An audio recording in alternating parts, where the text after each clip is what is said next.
The RANS S12, equipped with puddle jumper amphibious floats and our pneumatic-powered retraction system, becomes one of the most versatile sports machines in the air. With the ability to operate from both land and sea, your access to landing sites increase many-fold. The system features push-button operation using pneumatic cylinders. The advantages of pneumatics is durability in corrosive environments, high operational life, lightweight, and unlimited air reservoir. Let's take a closer look at the S12 puddle jumper float system as provided by RANS Company.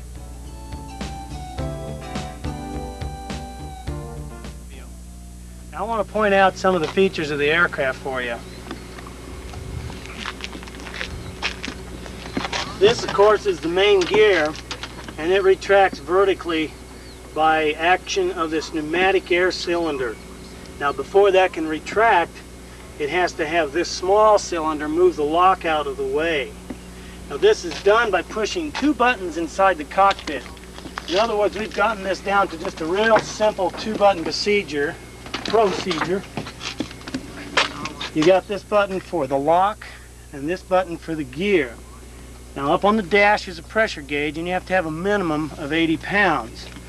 This switch fires the air compressor, and it'll pump and shut off at 120 pounds. So, provided you have the proper pressure, which is stored in a small tank behind the seat, right down here, and I might add the system is very tight with very few leaks. It'll hold air for several days. And you should always start off your journey with an air charge. If you haven't charged it up, you can always use this and charge up your system. Anyway, back to the controls. To actuate it, you would simply pull up on this one to release the lock, then pull up on this button to retract the gear, and then push back down on the forward button to lock the gear in the up position. Now, to cycle the gear down, we again pull up on the lock, then this button at that time, which would be up, is pushed down, and then we push down the lock button, and then the gear has been successfully cycled. Now, to verify if your gear are up or down, one can observe the landing gear in the position that it is down, and we'll show you later. We'll do a dry retraction test after we block the plane up on how the gear look when they're retracted, so you can visually check this when you're flying. And I'm able to check it both sides and the nose gear simply by looking over the side of the plane and seeing if the gear are actually in the position they need to be. Now let's walk around a little bit and we'll look at the nose gear and try to understand it. The nose gear, of course, is steerable and has a brake on it. This brake lever is attached to the flap handle. The nose gear features a simple locking mechanism working against this cylinder here that releases this and it goes up, and the wheel will be out here somewhere. This is operated by a small pneumatic cylinder. This cable attaches to the large pneumatic cylinder that's up on the strut. That is the biggest cylinder in the entire system and requires the most air pressure. If anything is going to go wrong, your nose gear will, because it requires most of the pressure. When that cylinder goes off, it pulls on this point, pulling the gear up after the lock has been released. So she'll be straight out. Real simple and rugged. The steering system just simply loosens up and folds back with it. Okay, how to operate these landing gears? Very simple. You have to have power on. As we talked about earlier, you have to have a minimum of pressure in the system, and we like to see 80 pounds. Up on the panel, here's a gauge. Now if you flip on the compressor, right here, a light comes on when the switch is flipped up. That compressor will run until it has 120 pounds, then it'll kick it off if you forget. I prefer that you remember to shut it off just prior to 120 pounds. Okay. Now, down here are two buttons. These control the retraction of the gear. Now, right now the plane is blocked up off the ground, and we are in the down and gear lock position. Okay, now I'm going to raise the gear, and this is how you fly this airplane, or how you operate the gear on this aircraft if you want to come in for a water landing or a gear up landing on land if you desire to do so. Now, first step is the forward button is the lock button. The rear button is the gear button. That's very important to remember that. The gear will not go anywhere unless this button has the up locks released. Okay, to do so, we pull up on it. Now the locks are released and they're held out of the way by air pressure. At this point, we pull up on this and the gear come up. Now we lock the gear in the up lock position. At that point, there's no air being used by the system, but if you listen closely, there was a hiss. When we have these systems being held up or open, there will be a loss of air. So the quicker you cycle these buttons, the less air losses there will be. Now we're going to bring the gear down. Okay, we check our gauge. We have plus 80 pounds. Good. That means they'll come down successfully. Just as a word for emergencies, if you do have less than 80 on a down cycle, it's possible it'll still work. Static tests show that this system will work even down at 60, but that's not known if it'll do so in the air at those pressures.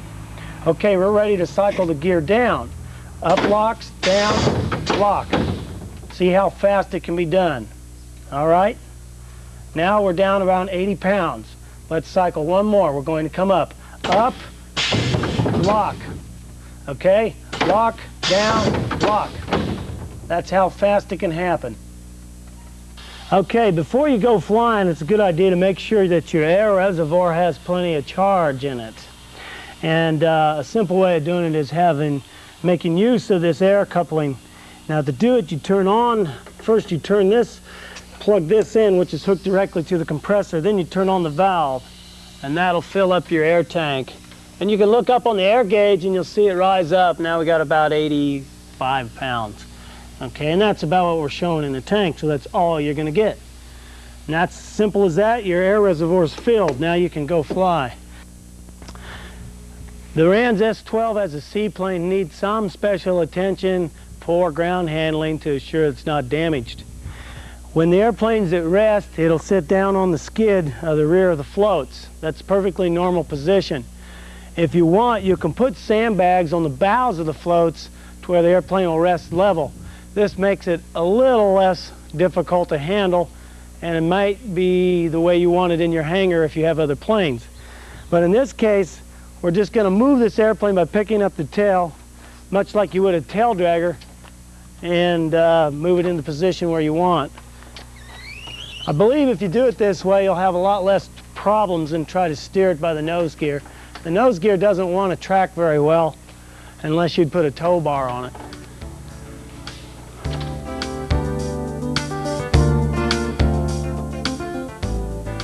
So now that we've had a good close look at the RANS puddle jumper system, it's easy to understand how with simple push-button operation, one can raise and lower the gear. This ease of operation enhances the safety factor of operating a seaplane. Without the array of cranks, wrenches, or levers to pull, the float operator can concentrate on his flying and enjoy the experience of float flying.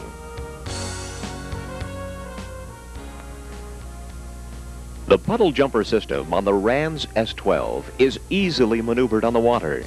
Turns solely by the air rudder are possible in moderate conditions, as demonstrated here in moderate 10 to 15 mile-per-hour winds on a small pond. Addition of water rudders would further enhance water maneuverability and is recommended if tighter maneuvering is crucial to your operations. The S12, in combination with our float adapter kit, pneumatic retraction system, and the puddle jumper floats, becomes a viable, practical seaplane. Work is in progress for adapting the exact same system to the Coyote 2.